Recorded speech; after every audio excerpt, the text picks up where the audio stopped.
You know how I got to learn about her story, of course. Mhm. I was very intrigued, mainly because I'm very passionate about the need for us as Africans to document and preserve our rich history and our invaluable knowledge for the future generations. There isn't much of that because a lot of wisdom, a lot of knowledge was passed orally, sitting around the compound and talking. And this is how we typically get stories or wisdom or knowledge from our grandparents, great grandparents. If some of us relate to our children or people around us, sure, but it kind of just stops there as stories. It's not preserved. And so that's the main crux of this conversation. But of course, with your grandmother at focus. So let's discuss your grandma.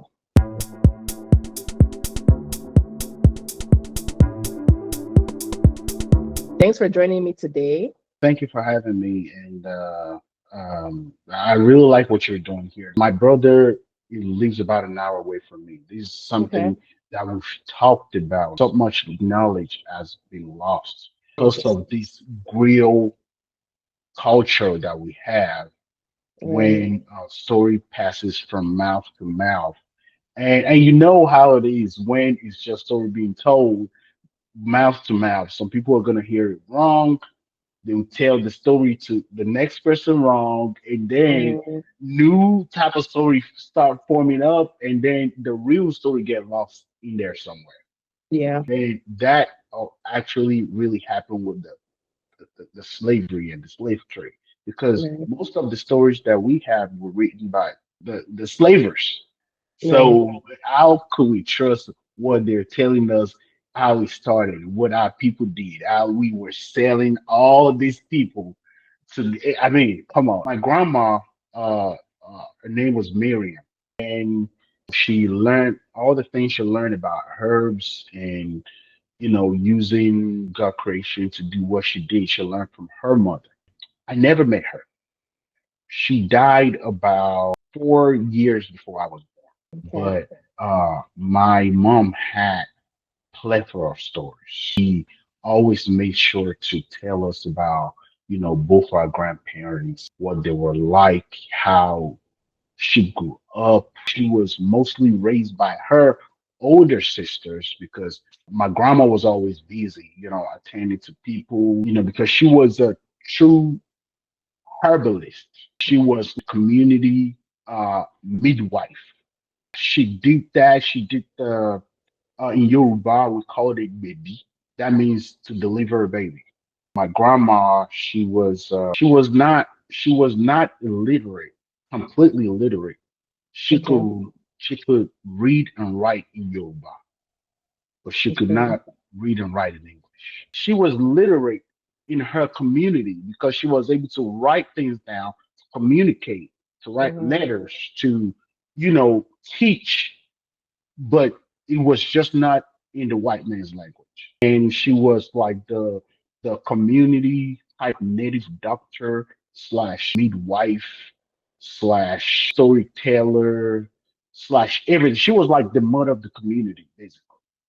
Okay. So yeah, Also sounds like she was sort of operating as like a custodian of history as well, custodian of yes, she culture, was. which is Absolutely, she amazing, was. which is Yeah. amazing. So, what did you learn about her knowledge of plants? What was her knowledge of plants, and what did she use them for generally from the stories that you heard? So most of the things I heard was just to cure any type of ailment, basically. The thing is, I don't know what those clients brought to her. Of course. So, but from what my mom, because when you were little, you were constipated. My mom Right. knew what plant to go get.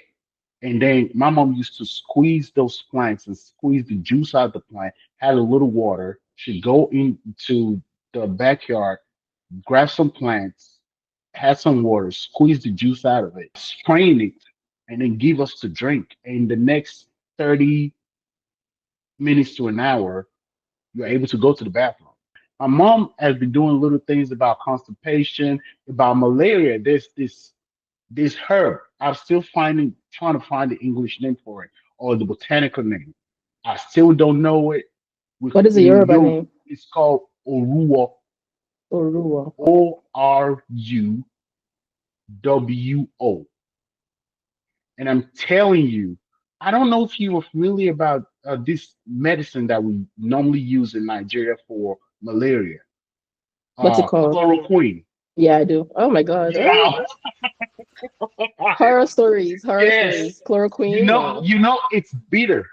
Yeah, extremely. And if you don't take Puritan or any sort of other like Benadryl type neutralizing stuff with it, it itches when you drink when you take the medicine. Yeah. Yeah.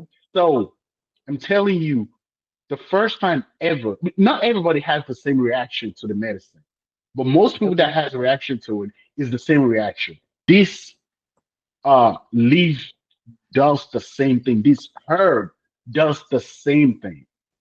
When you squeeze out the juice out of this herb, whoever does it, their their hands are gonna be itching throughout that day.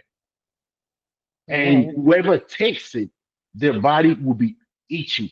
But the malaria will be gone in about 12 hours, completely gone. And Wow. another thing that I learned from my mom is you don't pluck that leaf after 6 o'clock. Any type of herbs, you don't pluck after 6 o'clock because it is said that they go to sleep too, like humans. So when you pluck them after 6 o'clock, they're not as potent as they're supposed to be during the daytime. After 6 p.m. After 6 p.m., yes. Yeah. Wow. Those are the things that I learned that are just things that you can learn from people that actually lived Of and course. understood how these herbs work, how our four ancestors handled them, and how it worked for them. Back in the day, there was no way to test what the thing was. So she didn't know what was going on, but she said there was a particular child that used to come to her mom every time. The mom used to bring this child to my grandma every other month. There was a time where my grandmother used something. It was some type of soup that she made that actually that the child had to take for I think about a length of about 6 months, and the child Okay. never came back. And they played together on the street and everything. After that, the child never got sick ever again. And she was like, Hmm. I don't know if this was what was wrong with the child, but the way what is going on with my granddaughter right now, kind of like the same pattern, something that I can remember from my childhood that my mom was doing. And she went to my hometown. Both my parents are from Osun State, Modakeke, very close to Ilefe. She went back home, got this herb because it's I don't know what those things are called. It's some of those leaves that grows on like a pond. You know those? I don't know what they're called, but she got that, and it was some kind of other stuff that she. I know if I call her, she can tell me exactly what she used. And my niece had to eat it, I think, every other night. But it's not Okay. the most pleasant thing you can eat. What she told my sister is when she eats this, she needs to keep eating this for this amount of time because that was what she remembered from back in the day when she was a little girl. My niece actually got better. All her life, she was always SS. And after about 4 months of the treatment, she was AS. She was good. She had several blood tests. She was AS, and that was like the biggest intervention that I know from this kind of stuff. That's from my Yeah. personal story. Yeah, Yeah. That's what you witness. what I That's witnessed. a Yeah, piece of your grandma that you witness, your mom. absolutely, absolutely. Yeah, the perfect time to go into the whole Christianity and how it interferes with our native knowledge and how it sort of demonizes it or black magics it, if you know what I mean. And then there's a reason for that in our psychology. We've been black and white. Christianity is white. Voodoo is black magic. You know, our knowledge is demonized as black magic. And then you said something on our call, a WhatsApp call, which I think Mhm. ties into this. You said that your grandma was a herbalist and she was this is what she knew. This is the purpose and what she brought to her community. Then when she found Jesus, she burned everything. I want you to speak more about that part of your grandma's transition to Christianity. Yeah, thanks for that question. And it's one of the things that always bothered me and my immediate elder brother. So, because I have two brothers, Mhm. and I have four sisters. So I'm the last Okay. of seven. Okay. So yeah, that's why I never met any of my grandparents. Because Right. yeah, I wasn't even supposed to be here in the first place. Oh, So my really? sister, oh yeah, my sister was supposed to be the last one, and Okay. I So just sad. happened to pop out. So yeah. Yeah. So Well, that if it's any coincidence, we're happy to have you here. yeah, yeah. Happy to Thank have you, I you here with appreciate us. it. Yeah. So this right here is like the one of the biggest problem that I think needs solving. It's like um if you if you were a monk and you happen to travel to Saudi Arabia, Mecca, and you become a Right. Muslim, that does not mean you have to go back home to Tibet and burn all your scrolls. Though that's what we need to do. There are thousands, millions of Chinese Christians, Tibetan Christians, and everything. But they all their history, everything, their herbs, all those old scrolls are still there. Why do they have those things? Those things are like their cultural scriptures.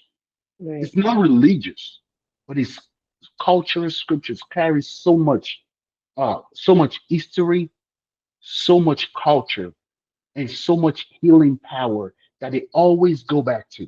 Right. Every Chinese person that I know, and I have a couple of them as friends, has herb for everything. They burn incense in their house that makes their house smell like $1 billion. Yeah.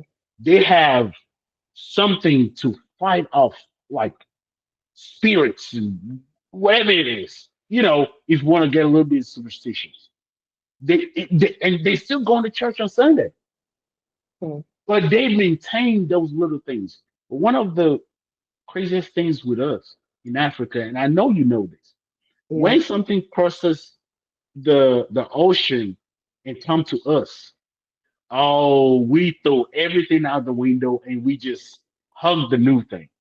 And that's it. That's what we do. That was exactly what happened to my grandma. My mom was about the first 10, 15 years of her life, she was taught by, white men and white women at school Right. because that was all they had back then, white teachers. Your mom. And yeah, my mom, yes. Okay. Yeah. Okay. So they were the one that brought Christianity. And when they preached to my grandma, of course with the interpreter and everything, my grandma adopted the religion and she decided it was time to burn everything. At that point, there was no church in my hometown. There was Hmm. no church at all. The white people that came had a little. They always host a little what do you call like fellowship type stuff in one of the white people's houses. Okay. So that's how they have a fellowship. After my grandmother got deep into the religion, she actually built the first church in my hometown. The Apostolic Church in Modakeke is the first church ever in my hometown, and she built it with the help of my grandfather. And she did not just burn her own account of herbs and everything. She convinced my grandpa to do the same thing.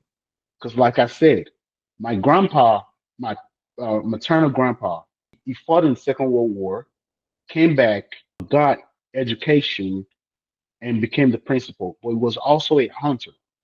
Yeah, you said And so. back in the day, he used to take my mom on like night hunts back in the day.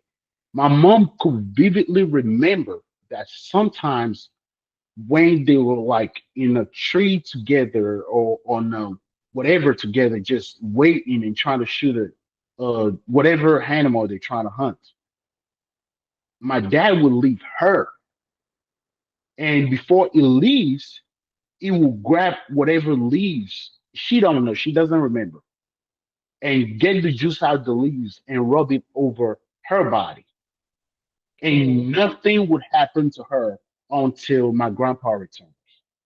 Wow. We don't know if that was some type of juju or if Mm. that was some type of something that masked her scent to make her not smell like a human, but we don't know because everything has been burnt. We don't have a Mm. record of this. Wow, wow, wow. So, do you think your grandmother burnt her, um, all her like her herbalist stuff or the Mhm. plants or the? Do you think she burnt it on her out of her own volition, or do you think that she was instructed to burn it if she were to, for example, pledge allegiance or show allegiance to her new faith, Christianity? Do you think it was Yeah, something where she was coerced, or she just did it to show solidarity? I think it was the mixture of both. Okay, I don't want to speak for her because right. I believe I wish she was here. I think she was put on a spot. I believe that for a fact. I Yeah, believe there was probably uh when you take it, you have to let the everything else go. go. Mm-hmm. That's what I think it is. Because from everything that I learned from my mom, my grandma was a very smart woman. She was a very smart and very, very strong woman. She was men, hunters, warriors, everybody came to my grandma. So she was not just somebody's wife. She was a Right. pillar of the community. So I think she was one of the first people that was targeted in her community because she was a strong pillar of that community. She was one of the first ones that got targeted to make sure, and you know how it works. When you want to, you know, when you're fighting a war, you take out the general, Mm-hmm. the subordinates are going to fall in line. Mm-hmm. So I think that was what happened. And they probably told her all this other stuff is dark. It's not, you have to come into the light. And when you come into the light, you cannot bring anything from the dark side into this light. Mm-hmm. So Dark she, versus light, yeah, black versus white, black yeah, magic. absolutely, absolutely. Um, so you were talking just now, and I thought about something when you said your grandmother used to be a native doctor, Hmm. and I realized how synonymous that word became to being bad. Now, if you think about it, like just plainly, like logically, a doctor is a doctor. A native doctor may be a doctor of native knowledge, Yes, somebody absolutely. with a deep understanding of culture, deep understanding of history, deep understanding of their environment. That Mhm. in essence and truly should be the definition of a native doctor. However, when Absolutely. you say native doctor, everybody is running blood of Jesus, blood of Jesus. Ah, You absolutely. understand? And this also ties back to why I'm we're having this conversation, why we're saying there is a need for us to tell our own stories. There is a need for us to preserve our knowledges, preserve our stories, so that they don't get distorted, so that they don't get so the wrong messages are not pushed out there. Even if you watch like Nollywood movies, what is the depiction of a native doctor? Everybody goes to a native doctor to make somebody's leg swell, to steal somebody's property, you know. You don't ever see, because I watched Nollywood movies growing up. Absolutely. I don't quite watch them now because I know. they don't do much for me anymore. When I was younger, gave me like a sense of belonging. Like I was intrigued by the village scenes, and Yep. these are things that I found Yep. extremely fascinating growing up, abroad in Canada. I do remember though from those movies that native doctors was always a bad thing. And of course, as a child, I associated that with, oh, that's like, if you go there, you want to hurt somebody or you want to do bad Yes. to somebody. But you just explained your grandma. She called her a native doctor, and that's not what she was. She was a help to her community. She was somebody that you could go to. She was a custodian of culture, like I said. She was someone that you could go to find answers, to find healing, to for advice. Um, for those things, positive things. Yeah. So there we go again. Narratives. What is our narrative of a native doctor, and what is a narrative that has been, because by the missionaries, I guess you want to call them the Hmm. white people from the West, when they brought their Christianity over, they basically would have told your grandma, I don't know what they said, I wasn't there, that was many, many years ago, but they would have convinced her that that practice was dark. That practice was not of the light, it's not of the time. It's voodoo, it's juju. Yeah. Don't do that anymore. You have to come to this side. Yeah. And so that's where the narrative started. That's where the narrative started. And then instead of us, and I'm not blaming Nollywood movies per se, I'm just in general, as Hmm. Africans, as Black people, we're not supposed to perpetuate these narratives far into the future so that people like me understand it to be that. I don't want my kids or my generation, my future generation, to understand native doctor as being a bad thing, because it's not a bad thing, you Yeah. know. So there we go. So that's a very, very interesting story. And of course, like you said, they went and took out the pillar of the society, not took her out literally, but went to her so that she can in turn have her community and people who look up to her conform without question. Yeah. Yeah, I tell my mom every day, like, I just wanted to sit down one time and have a conversation with your mom because right. I would have been a menace. Like, because I would have asked her, like, what did these people tell you? What did it tell you to make you burn those accounts? Right, Those are years and decades of your personal research. right. What you learned from your mother, what you learned by yourself, trying so many things out. And this was not the days where they weren't using no lab rats or anything. Most of those medicines they tried on themselves just to Hmm. make sure they don't give something to somebody that's gonna harm them. Most of those things they tried on themselves. Like let me taste this and see the way you react to my body before I give it to this person. So they don't go home and die. Now my reputation is tarnished. For some strange reason, they said something to you. What did they tell you? This is one of the things that I learned from my mom. She said there were things that she read way back in the day where our mom was trying things out. And she would see like the formula to, oh, add this herb to that herb.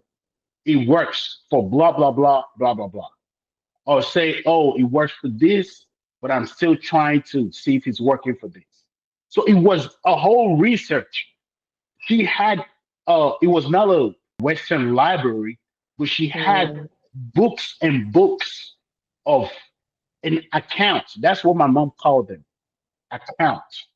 It Yes. was like it was an account of the things that she have tried, the things that have worked, the things that are not working, the things what herbs is used for what. When you add that herb to this herb, this is what it does, this is what it don't work for. So it was an account, but she burnt it. And not only did she burn hers, she burned my grandpa's too. And so it was not. This was a whole generational stuff that a hunter, a well-learned hunter. My grandpa went to Burma, one of the only people in my community to ever leave the shores of Nigeria in the Second World War to go fight in Burma. He was amongst foreigners in everything. It goes back to what we were saying about documentation. I don't have anything to show for it.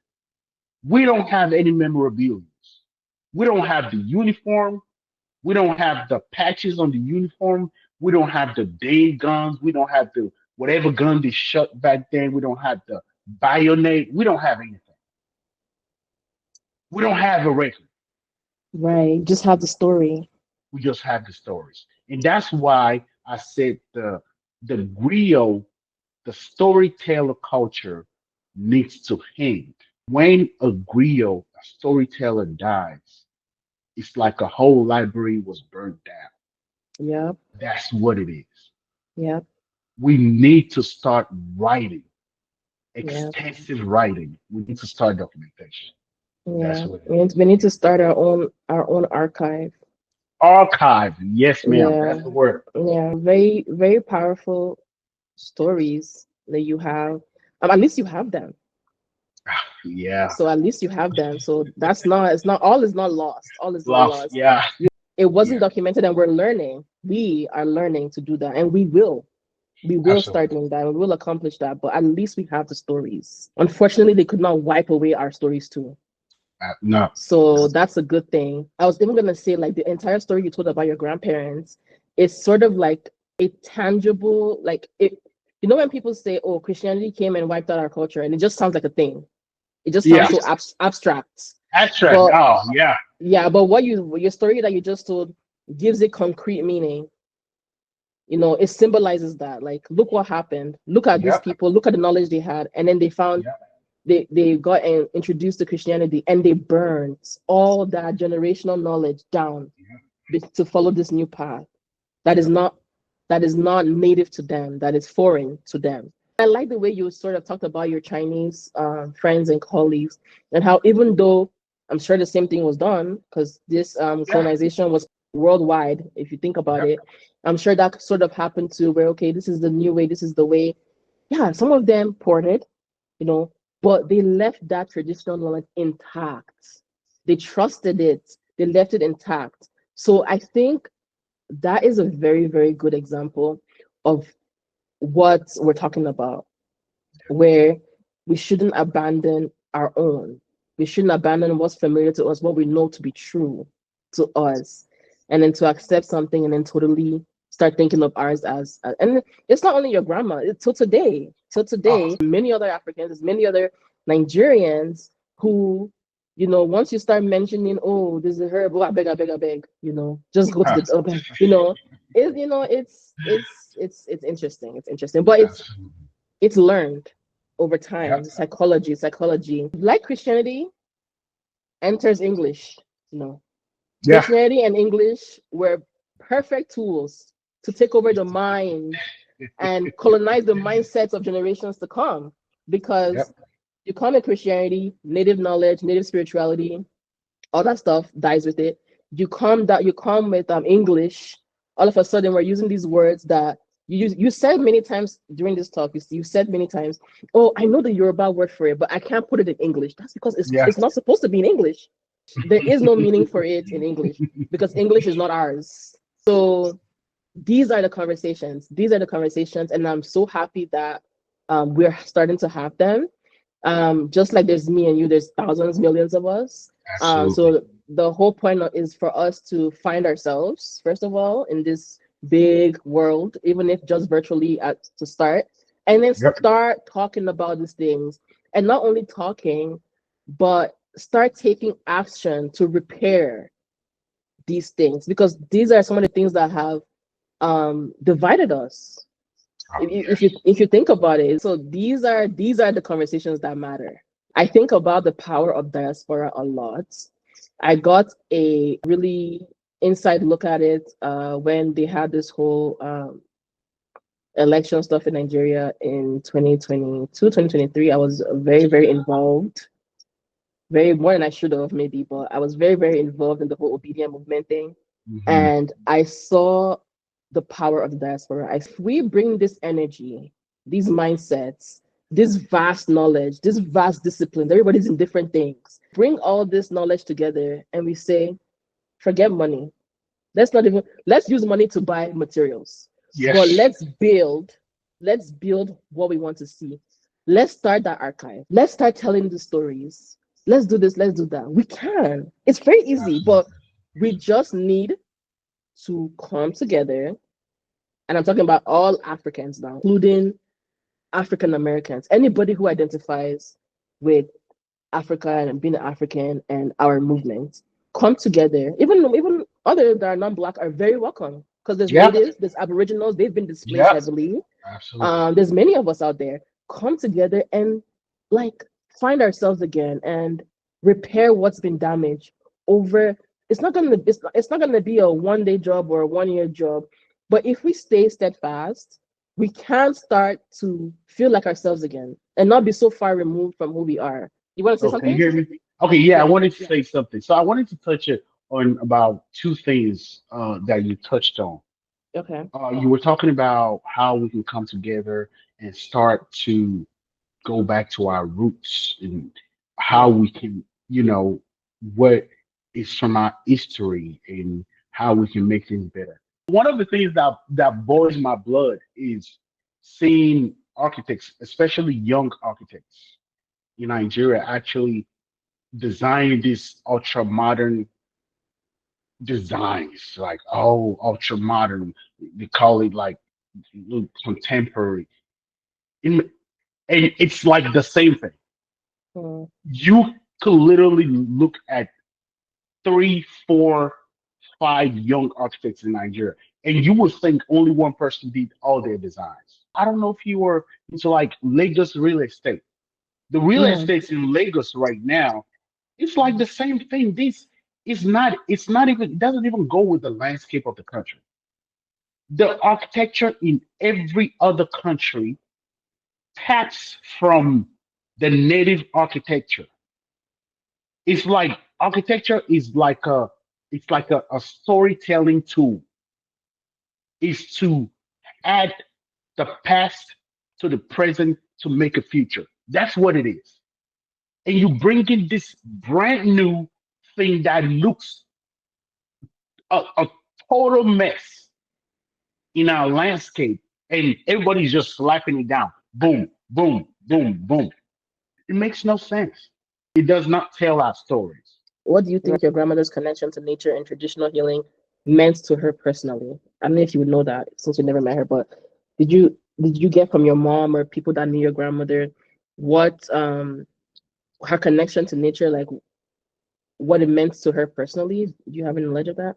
I don't know about my grandmother herself, but I know you cannot be an herbalist without being connected to the nature. It does not work.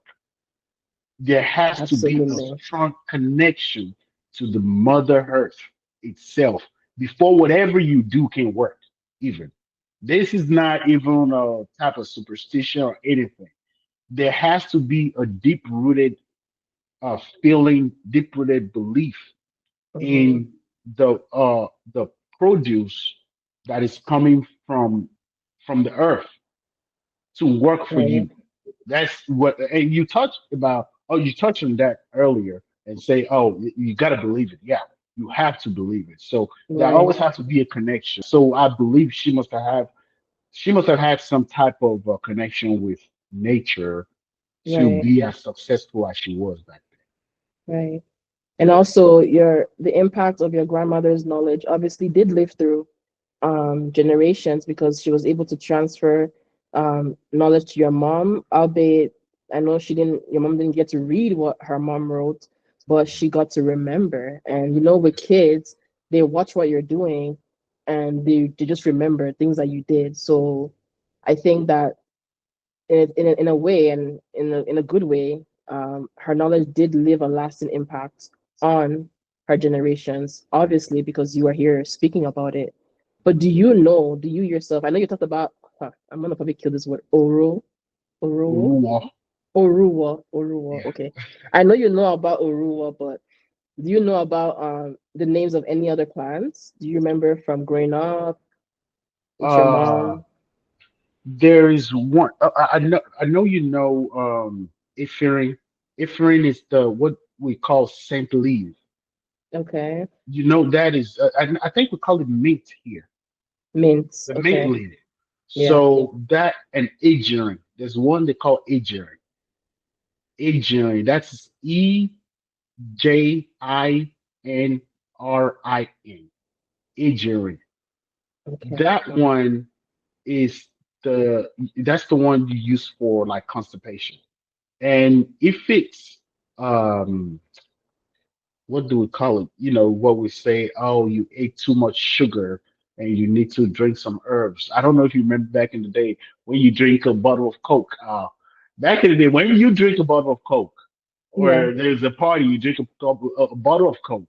Your mom will tell you, don't drink that Coke because if you drink the Coke, you're gonna take this herbs back home because the sugar will get it will give you jadi jadi, which is like Yeah, I heard that. I heard yeah, that one. I yeah. heard that. Yeah. So that and Yeah. that one I think is soaked. If you want to use it for the herbs for the you soak it in like I don't know like 7 Up or something. And Okay. it was kind of like back in the day I used to think was like a oxymoron. Like if it's if it's not supposed to be sugar, if you if I'm taking it because I just drank something sugary, why are you putting in 7 Up? But it used to work. It used to Mm. work. So, So it but was used to yeah, get sugar out your body, basically. out your body, yeah, Yeah, basically. yeah, yeah. So, I know about that one actually. yeah. Yeah, I learned about So, that one. yeah. What else? And I think that one that that I was saying that she went to my hometown to get Mm-hmm. is called I think it's called Ushibata. I don't know if you know those. So it's like an algae, basically, Okay. but it's like leafy algae. I don't know if you can call it a plant or algae. I don't know, but it Okay. grows on like ponds. Yeah. Do you have to So scrape it sort of thing, or you pluck it? yeah, you pluck it. You pluck Okay. it. So Okay. it's a plant. If you pluck Okay. it, it's a plant. So, but at that point, when she used to use it for my niece, she used to was the only place she could find it was back home because there was a pond by her family house. And that was Okay. where she used to go get it back in the day. But that's for now. Maybe I can remember others later, but for now, that those are the three that come. There's Yeah. this saying in Yoruba that it's a long saying. I don't want to bore you, but No, say it. Say it. Say it's it. like when you are praying. It's like it's not praying. We don't call it prayers in like African terms. It's called in Yoruba. We call it iwure. That means you are saying you are manifesting things into somebody's life. So there's this thing we used to do. I don't know if you do it in your culture, where when your child wakes up in the morning and comes to you and say, "Good morning, Dad," you say you know, "Good morning, Mom," and you're like, "Oh, good morning. How was your night? Just sleep well," and you start saying things like positive things to them. Yeah. You start Affirmations. yeah affirmations like daily Mhm. affirmation type stuff. So Okay. that is like a Yoruba would say, "Ojoro lo ń lékè omi, òṣìbàtà ló ń lékè odò." Those are kind of like the two things that grow on top of like still water. So and they're always at the top. So when they say that, they say you're gonna be at the top of whatever you do in life, basically.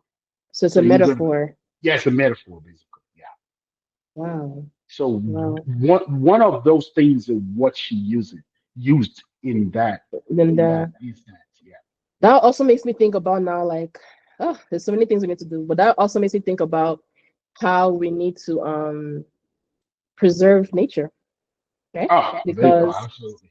yeah, along with plants, I know you talked about plants, but I'm sure your grandmother, it was typical of them back in the day also to use like parts of trees, like barks and Box, stuff yes. like Oh, that. yeah. And now we're just shaving down forests and building new homes.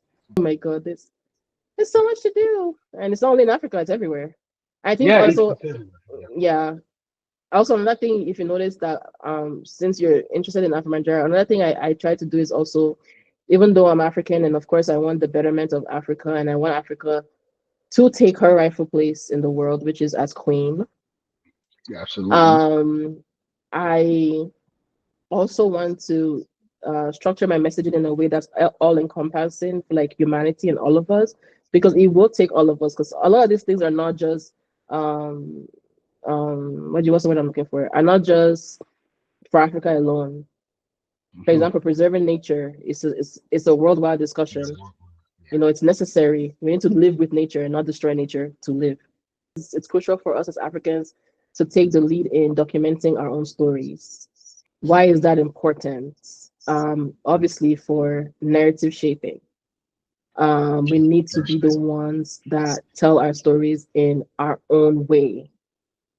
An outsider or somebody who is not from the land can literally not tell your story for you, because not only is interpretations going to be wrong, there's going to be agendas, there's going to be other meanings. And how can somebody even tell your story in English? possible. There are many words that you can't even say in English.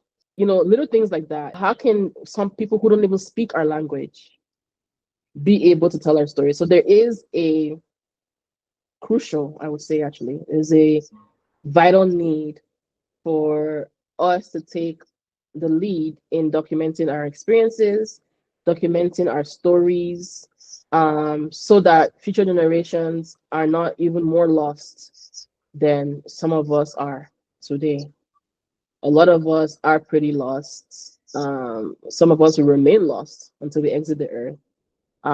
But some of us want to know. Some of us are curious. So I think that answers that. But do you have anything else to add about why it's crucial for us to be the ones determining and writing and documenting our own stories? Yeah, absolutely. I think you hit the nail on the head. Mm. In this situation, curiosity, I think, is a perfect first step. You have to be curious Right. to want to learn about something. Your Mm-hmm. curiosity will lead to research. Your research Yes. will unearth uh, hidden and buried knowledge and everything, and then you can move forward in making it better, making sure the things that you go through right now that you're going through does not happen to the next generation. So it's absolutely correct what you said, and we need to understand that when somebody else tells your story, there's something they say that there is always three sides of the story. There is one person's side, the other person's side, and the truth is somewhere in the middle. That's exactly what it is. And for narrative, there is no way the slavers are going to say the good things about the people they are buying and selling. No, there's a way you have to do it. You have to come as the savior and trying to save you from your dark ways, bring you to light. There has to be a narrative around it and say, okay, this is what I'm trying to build. This is the thing. And it still happens today. That's what propaganda is for, right? Yeah. That's what it is. It will always be there, right? But we have to be able to tell our own stories. And this is not the 60s anymore. Everybody has the right, we have the tools, like what you're doing right now. You're using the tools that we already use them in everyday lives to bring about this change that we've needed for so long, and to make sure the future generations, have what we don't have. And we have to start somewhere. And your Yeah. curiosity is actually a good point to start. The whole savior mentality. Mhm. I know we talked about it here, but it actually has real life implications. So today, it stayed on till today, where we see the West as progressive, as talking about the white man, the West, Yeah. anything Yeah. outside of Africa. Some people see as progressive, as the way, and this they actually did capture the psychology, because that got passed down. That got passed down. I think we can conclude with this last two questions and call it a day. It's been a very, very productive conversation. How has the access to traditional knowledge that you had from your mom? How has it shaped you, and how has it empowered you, and how has it affected your mindset and outlook on life? Thank you for that question. It has done so much, in even though there is uh there is a kind of dome around us that wants to prevent us from actually exploring this option. And if you don't if you don't intentionally try to break free from those things, you will Hmm. forget you even have this knowledge. Because Right. when you have a headache, the first thing you want to grab is aspirin. That's the first thing. Right. It's the first thing that comes to your mind, or Tylenol, or something. It's the first thing you Right. want to grab. But if you know that, okay, if I soak this herb into the water and I drink it, I'll probably feel better. If I'm feeling like if it's hot outside and I'm cold, I'm walking in the sun and I'm cold, I could go out and grab Agerine and put it in water Right. and squeeze it out and drink it. But that's not the first thing that comes to our mind because we've been Yeah. conditioned, right? The Right. what it has done to my mindset is it has, and this is the thing it's like an ongoing battle, right? This is the thing, you have to not go for the first thing that your mind, until you have trained your mind like an AI, literally train your mind to go back to how the mind of our forefathers, our ancestors worked,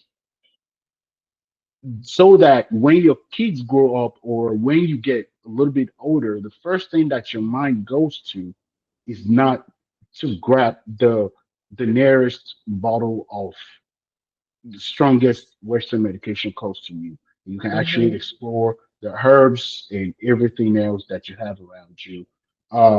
It has shaped my mind to understand that there's always a better way, uh, there's always a herb out there that does not have the side effects. One of the first things that one of my culture shocks when I moved to this country was, in Nigeria, I don't know if it happens in other African countries, when Hmm. there's a commercial for a medicine, you don't really see a lot about the side effects. Yeah. When I moved to the United States, when they're talking about a medicine for for high blood pressure or something like that, for diabetes, and they're saying that side effect is suicidal thoughts. I'm like, what in the world? Suicidal thoughts? Hey, diabetes is better than wanting to be suicidal. Like, what are we doing here? And that's the thing. How do you go from, oh, I can manage this? Diabetes can be managed by just changing your diet. Basically, plant-based diet will get you a long way. But taking a medicine that will give you suicidal thoughts and kidney failure and liver failure and can cause cancer? What are you? Why would I go from diabetes to cancer? That's like these side effects are crazy. And I didn't know anything about anything being organic. I've lived in Europe. I've lived in Asia before I moved to the United States. I've never seen where they wrote organic on anything when I was there. Until I moved here, I was like, what is organic? Because it's natural. So are you saying the other stuff are not natural? What are we talking Yeah. about? That also that goes to what the general topic that we're discussing, our original way of life. Yeah, Um, an original way of life, we had whole foods. We ate yeah. whole foods. So as a Nigerian, you had no reason to like. Isn't what comes out from like isn't what I'm eating organic? Like comes out from the ground. Like it's supposed to be by default organic. Organic. So I can see how that would be a culture shock for you. And some people may not understand that, but like I understand that. And most people who are not from the West, they understand what you mean by that. I thought food is organic. Like, why is food not organic? Why do you have to tell me that it's organic? So that is hilarious. But that also it's funny, but it also ties into everything that we've been talking about, everything about our traditional way of life and how that is a life that makes sense to us and how we need to go back to that. And like you said, it's going to require, and I'm happy you said that it's going to require a very stringent maneuvering of the mindset. It's going to be like training, like you said, use the word training like an AI. That's how it's Yeah. going to be. And you also said for you to develop that mindset and go back, you have to snatch yourself out of what I would call the system. Yeah. The system of things, the current, you have to go back to what your system is, what is natural to you, because that's all that's you. That's what makes sense for you. So awesome. If you could inspire one action from our conversation today, like if you yourself could inspire one action from our conversation today, what would it be? What would it be for others to have access to traditional knowledge? Like, what would this action be if you could inspire one today that will allow people access to this traditional knowledge? Thank you for that. I think we touched on it earlier. Mm-hmm, I think the first step is to grab a paper and a pen mm-hmm. and start writing things down. Or now you can grab your tablet, iPad, your phone, and Laptop. open your laptop and Mm-hmm, open a Word document and start writing things down. Whatever it is. right. The good thing about this is people can actually look at whatever uh gibberish that you've written down. They can actually filter through it. They can actually give this job to AI that will filter through it and actually pick out the things that are useful, research on those useful things, and Mm-hmm, find results from there. So the first thing we can do is to start that archive, like you said. The only way to start an archive is to start journaling. It doesn't matter if it's video like vlogs or podcasts, like podcast style like this, or interviews, or written form, whatever it is, we need to start recording, whichever way it is. We need to start a record, basically. That's it. Yeah. absolutely. That is the first step, is to document, is to actually take it from being oral and putting it down on paper, putting it out there on the web, leveraging on technology to preserve it. We have boundless, and it's only going to get better. Technology is going to get better with time. It's not going to regress, if we can help it. So it's that's definitely the way to go. And I'm glad that you agree. And like you said that too. Also, I was thinking what we can also do for you. I think I'm not gonna say you have regrets because it was out of your control. Like I think what we can do, or you can do, and I would be happy to also probably put some of this on the platform, is, for example, you talked about a few herbs here today with names. Of course, I'm gonna probably request the spelling for those names so that I have the proper caption for the video, the right spelling, and also we could document that. Like we could start posting about that. Yep. Afromanjara is going to have a website which I'm going to build when I have lots of free time.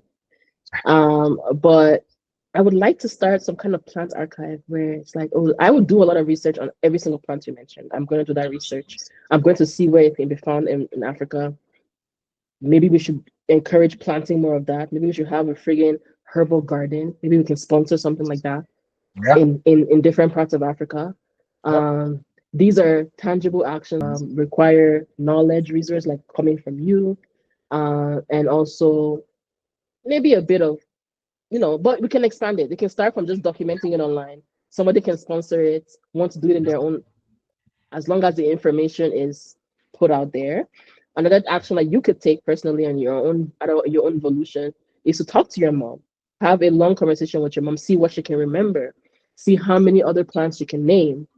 See, I mean, I know you have you think, oh, if I were able to talk to my grandmother, I would have taken all this knowledge, I would have documented it. But you have your mom, she's here, Yeah. so you could prick your mom's brain, get her to give as much information as she can about any plants that she knows, where they are in Nigeria, stuff like that. Just like things like you said just now about the algae being in this part and that part, and gathering that information yourself. Maybe even see if your mom knows others. Maybe people, I know I don't think anybody your grandma's age will still be alive, obviously, but they would have children who probably are staunch. Like, I don't care what you guys you guys have going on in this Hmm. country. I'm a friggin' traditionalist. There are people Yeah. like that. Oh They're yeah. not they're not many online that we see, but your mom may know a family or somebody that she can connect and that can.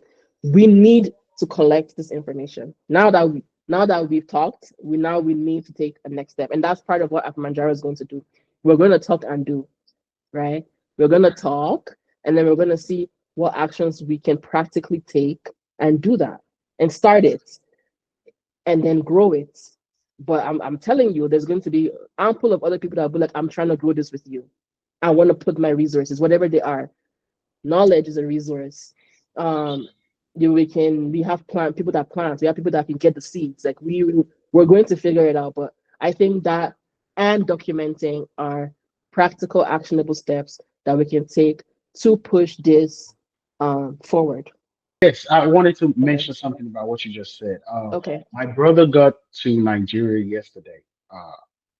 He went home, and one of the things he went home with are these journals that we found on Amazon. They have some type of ready-made, like guided type journals that Okay. can help people tell their stories better. And Oh, we bought one for my mom and one for my dad, so they can nice. write things down about maybe the things they've already told us, or maybe Right. the things they don't remember, or they never remember to tell us about. And then there's another thing we're going to make like a kind of autobiography type thing, but it's gonna be through interview where we send like a videographer to their house and interview them, and they can tell stories about their life, and Okay. we can listen to that or send that to a publisher who's going to listen to it and watch it and put that into writing form so we can have those books ready for our grandkids, our younger kids, of you know records that we're talking about documentation. Right. Right. I really do appreciate your time very much. This has been amazing. I appreciate what you're doing. Like I said earlier, this is bigger than ourselves. I appreciate you Absolutely. for having me on, and yeah, I hope we get to do this again about Okay. something, some other thing that has to do with how to move our continent forward. So I'm looking forward to it. Thank you very much, Lanre. Thank All you. right, Thank you no so problem, much. Sammy. Take care. All right. Take care.